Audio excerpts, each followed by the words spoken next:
Hello friends, എല്ലാവർക്കും അടുത്ത റെസിപ്പിയിലേക്ക് സ്വാഗതം. ഇന്ന് ബ്രേക്ക്ഫാസ്റ്റിന് കൂട്ടാൻ പറ്റുന്ന പച്ചക്കറികളൊന്നും ചേരാത്ത നല്ല സ്പെഷ്യലായിട്ടുള്ളൊരു സാമ്പാറിൻ്റെ റെസിപ്പിയാണ് ചെയ്ത് കാണിക്കുന്നത്. പച്ചക്കറികളോ സാമ്പാർ പൊടിയോ ഒന്നും ഇതിൽ ചേർത്തിട്ടില്ല. നല്ല എളുപ്പത്തിൽ ഉണ്ടാക്കിയെടുക്കാൻ പറ്റുന്ന നല്ല ടേസ്റ്റി ആയിട്ടുള്ളൊരു സാമ്പാറാണ് കേട്ടോ. പച്ചക്കറികളൊന്നും ചേരാട്ടോ കൊണ്ട് തന്നെ നമുക്ക് ഇഡ്ഡലിക്കും ദോശയ്ക്കും മാത്രമല്ല ചോറിനായാലും കൂട്ടി കഴിക്കാൻ നല്ല എളുപ്പമാണ്. പച്ചക്കറികളൊന്നും മുറിക്കേണ്ട താമസമോ സാവകാശമോ അതിൻ്റെ ഒന്നും ആവശ്യമില്ല. അപ്പോൾ നല്ല ടേസ്റ്റി ആയിട്ടുള്ള ഈ സാമ്പാർ ഇതെങ്ങനെയാണ് ചെയ്യുന്നതെന്ന് നോക്കാം. അപ്പോൾ നമുക്ക് അതിൻ്റെ റെസിപ്പിയുടെ വീഡിയോയിലേക്ക് പോവാം. അപ്പോൾ അതിനായിട്ട് ഞാനിപ്പോൾ ഇവിടെ ആദ്യം തന്നെ ഒരു 3/4 കപ്പ് പരിപ്പ് എടുത്തിട്ടുണ്ട്, തോരപ്പരിപ്പ് എടുത്തിട്ടുണ്ട്. ഈ തോരപ്പരിപ്പ് നമുക്ക് നല്ലപോലെ ഒന്ന് കഴുകി വൃത്തിയാക്കി എടുത്തുകൊണ്ട് വരണം. തോരപ്പരിപ്പ് തന്നെ വേണമെന്നില്ല, ചെറുപയർ പരിപ്പായാലും ഏത് വേണമെന്നുണ്ടെങ്കിലും നിങ്ങൾക്ക് ഉപയോഗിക്കാം. ഇപ്പോൾ ഞാനിപ്പോൾ ഇവിടെ സാമ്പാർ പരിപ്പെന്ന് സാധാരണ പറയുന്ന തോരപ്പരിപ്പാണ് എടുത്തേക്കുന്നത്. നല്ലപോലെ ഒന്ന് കഴുകി വൃത്തിയാക്കി എടുത്തിട്ട് വരാം കേട്ടോ. അതിന് ശേഷം അപ്പോൾ നമ്മൾ ഈ തോരപ്പരിപ്പ് കുക്കറിലാണ് കേട്ടോ വേവിച്ചെടുക്കുന്നത്. അപ്പോൾ അതിനായിട്ട് ഇതൊരു കുക്കറിലേക്ക് ഇട്ട് കൊടുത്തിട്ടുണ്ട്. ഇത് വേവിക്കുമ്പം ഇതിൻ്റെ കൂടെ കുറച്ച് സാധനങ്ങളും കൂടെ ചേർത്ത് കൊടുക്കണം. ആദ്യം ഒരു തുള്ളി മഞ്ഞൾപ്പൊടി ചേർത്ത് കൊടുത്തിട്ടുണ്ട്. പിന്നെ അതിൻ്റെ കൂടെ തന്നെ കുറച്ച് കായം ചേർത്ത് കൊടുക്കുകയാണ്. ഒരു ടീസ്പൂണോളം കായം ചേർത്ത് കൊടുത്തിട്ടുണ്ട്. കായം കൂടെ ചേർത്ത് കൊടുത്തു കഴിഞ്ഞിട്ട് ഇത് നല്ലപോലെ ഒരു 2 കപ്പോളം വെള്ളം ഒഴിച്ച് കൊടുക്കുക. നല്ലപോലെ വെള്ളം ഒഴിച്ച് കൊടുത്തിട്ടാണ് വേവിച്ചെടുക്കാനായിട്ട്. ശരിക്ക് വേവിച്ച് ഉടച്ചെടുക്കണം. അതൊന്ന് പുറത്തേക്ക് തെറിച്ച് പോകാതിരിക്കാനായിട്ട് കുറച്ച് ഓയിൽ ഒഴിച്ച് കൊടുത്തിട്ടുണ്ട്. നിങ്ങൾ എന്ത് ഓയിലാണോ കുക്കിങ്ങിന് ഉപയോഗിക്കുന്നത് അത് ഒഴിച്ചു കൊടുക്കാം. വെളിച്ചെണ്ണയാണെന്നുണ്ടെങ്കിൽ അത്.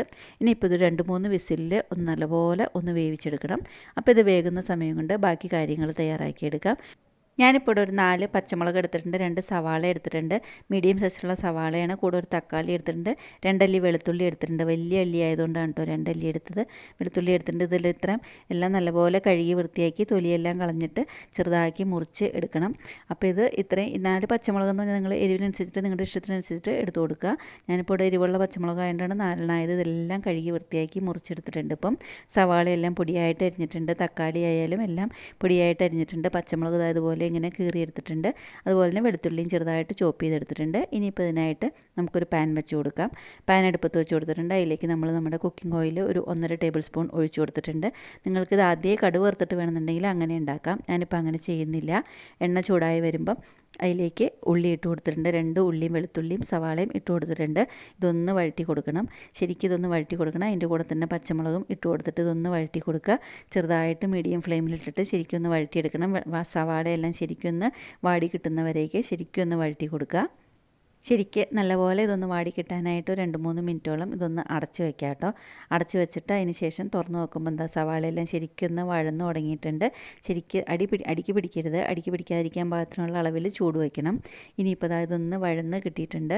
ഇനിയിപ്പോൾ ഇതിലേക്ക് നമ്മൾ നേരത്തെ മുറിച്ച് വെച്ചിരുന്ന തക്കാളി കൂടെ ചേർത്ത് കൊടുക്കുന്നുണ്ട്. തക്കാളിയും അതിലേക്ക് ചേർത്ത് കൊടുത്തു കഴിഞ്ഞതിന് ശേഷം ഇതിലേക്ക് നമുക്ക് ആവശ്യത്തിനുള്ള ഉപ്പ് കൂടി ചേർത്ത് കൊടുക്കാം. ഉപ്പ് കൂടെ ചേർത്ത് കൊടുത്തു കഴിഞ്ഞതിന് ശേഷം ഇതൊന്ന് വഴറ്റി കൊടുക്കുക. തക്കാളിയും എല്ലാം നല്ലപോലെ സോഫ്റ്റ് ആയിട്ട് വെന്ത് വരണം. അതേപോലെ അങ്ങനെ ഒന്ന് വഴറ്റിയെടുക്കുക. ശരിക്കും ഒന്ന് വഴറ്റി കിട്ടാനായിട്ട് കുറച്ചും കൂടി ഒന്ന് അടച്ചു വയ്ക്കാം. തക്കാളി എല്ലാം ശരിക്കും ഒന്ന് വഴന്ന് കിട്ടാനായിട്ട് കുറച്ച് സമയം കൊണ്ട് അടച്ചു വെച്ചിട്ടുണ്ട്. കുറച്ച് കറിവേപ്പില കൂടെ അതിലേക്ക് ഇട്ട് കൊടുത്തിട്ടുണ്ട്. അപ്പോൾ നല്ല സ്മെല്ലുണ്ടാവും. കറിവേപ്പിലയുടെ എല്ലാം നല്ല വാസന ഉണ്ടാവും. അതിന് വേണ്ടിയിട്ടാണ് അങ്ങനെ ഇട്ട് കൊടുത്തത്. അതിന് ശേഷം ഇപ്പോൾ ഞാനൊരു നാരങ്ങയുടെ വലിപ്പത്തിലുള്ള പുളി വെള്ളത്തിലിട്ട് വെച്ചിരുന്നു. അതിലേക്ക് തക്കാളി സവാള എല്ലാം നല്ലപോലെ വഴന്ന് കഴിയുമ്പം ആ പുളിവെള്ളം കൂടെയും അതിലേക്ക് ചേർത്ത് കൊടുത്തിട്ടുണ്ട്. പുളിവെള്ളം കൂടിയും ചേർത്ത് കൊടുത്തു കഴിഞ്ഞിട്ട് നമുക്ക് കറിക്ക് ആവശ്യത്തിനുള്ള വെള്ളം എന്തോരം വേണോ അത്രയും വെള്ളം കൂടിയും ചേർത്ത് കൊടുക്കുക. ഞാനൊരു 1.5 കപ്പ് വെള്ളമാണ് ചേർത്ത് കൊടുത്തേക്കുന്നത്. നേരത്തെ പരിപ്പ് വേവിച്ചതിൽ 2 കപ്പ് വെള്ളം ഉണ്ടായിരുന്നു. അപ്പോൾ വെന്ത പരിപ്പ് നമുക്ക് തവി വെച്ചിട്ട് ശരിക്കും ഒന്ന് ഉടച്ചെടുക്കണം.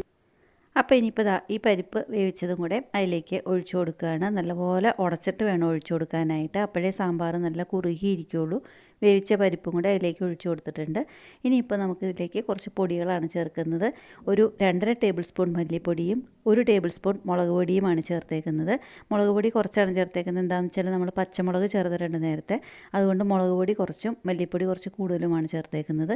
പൊടിയൊന്നും മൂപ്പിച്ചിട്ടില്ല, മൂപ്പിക്കാതെ നേരിട്ട് അതിലേക്ക് ചേർക്കുമായിരുന്നു. ഇനിയിപ്പോൾ ഇതിലേക്ക് 1 സ്പൂൺ കായപ്പൊടി കൂടെ ചേർത്ത് കൊടുക്കുന്നുണ്ട്. പരിപ്പ് വേവിച്ചപ്പോൾ നമ്മൾ കായം ചേർത്തിരുന്നു. അപ്പോൾ അതുകൊണ്ട് തന്നെ ചെറിയൊരു സ്പൂൺ കായം പൊടി കൂടെ ചേർത്ത് കൊടുക്കുന്നുണ്ട്. അതിന് ശേഷം ഇതിലേക്ക് ഉലുവാപ്പൊടി കൂടെ ചേർത്ത് കൊടുക്കുന്നുണ്ട്. കുറച്ച് ഉലുവാപ്പൊടി കൂടെ അതിലേക്ക് ചേർത്ത് കൊടുക്കുകയാണ്. ഒരു 1/4 സ്പൂണോളം ഉലുവാപ്പൊടിയും ചേർത്ത് കൊടുത്തിട്ടുണ്ട്. അപ്പോൾ ഇത്രയും പൊടികൾ നമ്മളിതൊന്നും മൂപ്പിക്കുന്നില്ല. ആവശ്യമുള്ള ഉപ്പ് കൂടെ ചേർത്ത് കൊടുക്കുക. ഉപ്പ് കുറവുണ്ടെന്നുണ്ടെങ്കിൽ ഉപ്പ് കൂടി ചേർത്ത് കൊടുക്കുക. നമ്മളിതിൽ സാമ്പാർ പൊടികൾ ഒന്നും ചേർക്കുന്നില്ല. സാമ്പാർ പൊടിയൊന്നും ചേർക്കാതെ തന്നെ നല്ല ടേസ്റ്റി ആയിട്ടുള്ള ഒരു സാമ്പാർ നമുക്ക് ഉണ്ടാക്കിയെടുക്കാൻ പറ്റും. ഇനിയിപ്പോൾ ഈ പൊടികളും ഇതെല്ലാം ചേർത്ത് വെച്ചിട്ട് നമുക്കിത് അടച്ച് വെച്ചിട്ടൊന്ന് തിളപ്പിച്ചെടുക്കണം. എല്ലാം ശരിക്കും ഒന്ന് യോജിപ്പായി കിട്ടാനായിട്ട് ഒരു 10 മിനിറ്റോളം ഇതൊന്ന് മീഡിയം ഫ്ലെയിമിൽ നല്ലപോലെ ഇങ്ങനെ ഒന്ന് ഇതുപോലെ ഇങ്ങനെ തിളച്ചിരിക്കണം. ഇതുപോലെ ഇങ്ങനെ ഒരു 10 മിനിറ്റോളം ഇതൊന്ന് തിളച്ചിരിക്കുക. അപ്പോൾ സാമ്പാർ നല്ലപോലെ കുറുകി വരും. പരിപ്പും ഉള്ളിയും തക്കാളി ഇതെല്ലാം നല്ല യോജിപ്പായിട്ട് നല്ലപോലെ കുറുകി വരും. ഇപ്പോൾ ഇത്രയേ ഉള്ളൂ സാമ്പാറിൻ്റെ റെസിപ്പി. ഉപ്പ് എരിവെന്തെങ്കിലും കുറവുണ്ടെന്നുണ്ടെങ്കിൽ നിങ്ങൾക്ക് ഈ സമയത്ത് കുറച്ചുകൂടെ ഒന്ന് നോക്കിയിട്ട് ചേർത്ത് കൊടുക്കാം. അപ്പോൾ ഇത്രയേ ഉള്ളൂ. സാമ്പാർ നല്ല സൂപ്പർ ടേസ്റ്റുള്ള സാമ്പാറാണ്. ഇത് ചോറിന്, ദോശയ്ക്കും ഇഡ്ഡലിക്കും ബ്രേക്ക്ഫാസ്റ്റ് എന്ന് മാത്രമല്ല, നമുക്ക് ചോറിനും ആയാലും കൂട്ടിയെടുക്കാം, പെട്ടെന്ന് ഉണ്ടാക്കിയെടുക്കാം. പച്ചക്കറികളൊന്നും ഇല്ലയെന്നുണ്ടെങ്കിൽ പെട്ടെന്ന് ഉണ്ടാക്കിയെടുക്കാൻ പറ്റുന്ന ഒരു സാമ്പാറാണ്. നമ്മൾ പൊടികൾ മൂപ്പിച്ച് ചേർക്കുന്നതിലും കൂടുതൽ ടേസ്റ്റാണ് കേട്ടോ പൊടികൾ പച്ചയ്ക്ക് ചേർത്ത് കൊടുത്താൽ. സാമ്പാർ പൊടിയും ഒന്നും ചേർക്കേണ്ട ആവശ്യമില്ല. അപ്പോൾ ഇത്രയേ ഉള്ളൂ. ഇനിയിപ്പോൾ ഒന്ന് കടുക് വറുത്തെടുക്കണം. അതിനായിട്ടൊരു പാൻ വെച്ചിട്ട് എണ്ണ ഒഴിച്ച് കൊടുത്തിട്ടുണ്ട്. കടുക് ഇട്ട് കൊടുത്തു. കടുക് പൊട്ടി കഴിഞ്ഞ് കഴിയുമ്പോൾ നിങ്ങൾക്ക് ഇഷ്ടമുണ്ടെന്നുണ്ടെങ്കിൽ മാത്രം കടുകിൻ്റെ കുറച്ച് പകുതി അളവിൽ കുറച്ച് ജീരകം ചേർത്ത് കൊടുക്കുക. പിന്നെ അതുപോലെ തന്നെ കുറച്ച് ചുവന്നുള്ളി കൂടെ അരിഞ്ഞു കൊടുത്തിട്ടുണ്ട്. ഇതെല്ലാം ഓപ്ഷണലാണ് കേട്ടോ. ഇത് ചുവന്നുള്ളി കൂടി നല്ലപോലെ മൊരിഞ്ഞ് കിട്ടണം. ചുവന്നുള്ളി കൂടെ നല്ലപോലെ മൊരിഞ്ഞ് കിട്ടിക്കഴിഞ്ഞ് കഴിയുമ്പം ഇതിലേക്ക് മുളകും കറിവേപ്പിലയും ചേർത്ത് കൊടുക്കണം. കറിവേപ്പില നമ്മൾ നേരത്തെ ചേർത്തിരുന്നു, എന്നാലും കുറച്ചും കൂടി കടുക് വറുക്കുമ്പോഴും വേണമെന്നുണ്ടെങ്കിൽ ചേർത്ത് കൊടുക്കാം. അതിന് ശേഷം അത് സാമ്പാറിലേക്ക് ഒഴിച്ചു കൊടുക്കുക. ഇത്രയേ ഉള്ളൂ. സാമ്പാർ കടുക് വറുത്തും കഴിഞ്ഞു. ജീരകം എല്ലാം ഓപ്ഷനിലാണ് കേട്ടോ. നിങ്ങളുടെ ഇഷ്ടത്തിന് വേണ്ടി ഇഷ്ടം ഉണ്ടെന്നുണ്ടെങ്കിൽ മാത്രം ചേർത്ത് കൊടുത്താൽ മതി. അതിന് ശേഷം ഇതൊന്ന് മിക്സ് ചെയ്യുക. ഇത്രയേ ഉള്ളൂ സാമ്പാറിൻ്റെ റെസിപ്പി. ഇരിക്കും തോറും ശരിക്ക് പാകത്തിന് കുറുകി വരും. പരിപ്പും ഉലുവാപ്പൊടി ഇതെല്ലാം ചേർത്തേക്കുന്നതുകൊണ്ട്. അതുപോലെ തന്നെ മല്ലിയിലയും നിങ്ങൾക്ക് ഇഷ്ടമുണ്ടെന്നുണ്ടെങ്കിൽ ചേർത്ത് കൊടുത്താൽ മതി. ഒരു ഡെക്കറേഷന് വേണ്ടിയിട്ട് മല്ലിയിലയും ചേർത്ത് കൊടുത്തിട്ടുണ്ട്. ഇനിയിപ്പോൾ ഇതൊരു 5 മിനിറ്റോളം ഒന്ന് അടച്ചു വയ്ക്കുക. ഇത്രയേ ഉള്ളൂ സാമ്പാറിൻ്റെ റെസിപ്പി. ഇനിയിപ്പോൾ നമുക്കിതൊരു സെർവിങ് ബൗളിലേക്ക് മാറ്റി കൊടുക്കാം. ഇപ്പോൾ സാമ്പാർ ഇവിടെ റെഡി ആയിട്ടുണ്ട്. അപ്പോൾ ഇഡ്ഡലിക്കും ദോശയ്ക്കും കൂട്ടി കഴിക്കാൻ പറ്റുന്ന നല്ല ടേസ്റ്റി ആയിട്ടുള്ള സാമ്പാറാണ്. ഇന്നിപ്പോൾ ഇവിടെ ഉണ്ടാക്കിയിരിക്കുന്നത് ഇഡ്ഡലിയാണ് കേട്ടോ. ഇഡ്ഡലിക്ക് കൂട്ടി കഴിക്കാനായിട്ട് സൂപ്പർ ടേസ്റ്റുള്ള സാമ്പാറാണ് കേട്ടോ. സാമ്പാർ ഉണ്ടാക്കിയിട്ട് ഒട്ടും ബാക്കി വന്നില്ല. അത്രയ്ക്ക് ടേസ്റ്റായിരുന്നു സാമ്പാറിന്. അപ്പോൾ ഇഡ്ഡലിയുടെ കൂടെയാണ് ഇന്നിപ്പോൾ ഇത് കൂട്ടി കഴിക്കുന്നത്. നല്ല സൂപ്പർ ടേസ്റ്റുള്ള സാമ്പാറാണ്. ഇതുപോലെ നിങ്ങൾ ഒരു ദിവസം ഒന്ന് ഉണ്ടാക്കി നോക്കുക. ബ്രേക്ക്ഫാസ്റ്റിന് പെട്ടെന്ന് ഉണ്ടാക്കിയെടുക്കാൻ പറ്റും. നിങ്ങൾക്കിത് ഇഷ്ടപ്പെട്ടു എന്നുണ്ടെങ്കിൽ നിങ്ങൾ നിങ്ങളുടെ ഫ്രണ്ട്സിനും റിലേറ്റീവ്സിനും ഒക്കെ ഒന്ന് ഷെയർ ചെയ്ത് കൊടുക്കുക. അതുപോലെ തന്നെ എൻ്റെ റെസിപ്പി ആദ്യമായിട്ട് കാണുന്നവരുണ്ടെന്നുണ്ടെങ്കിൽ, അതുപോലെ ഈ റെസിപ്പി ഇഷ്ടപ്പെട്ടു എന്നുണ്ടെങ്കിൽ എൻ്റെ ചാനലൊന്ന് സബ്സ്ക്രൈബ് ചെയ്ത് സപ്പോർട്ട് ചെയ്യുക.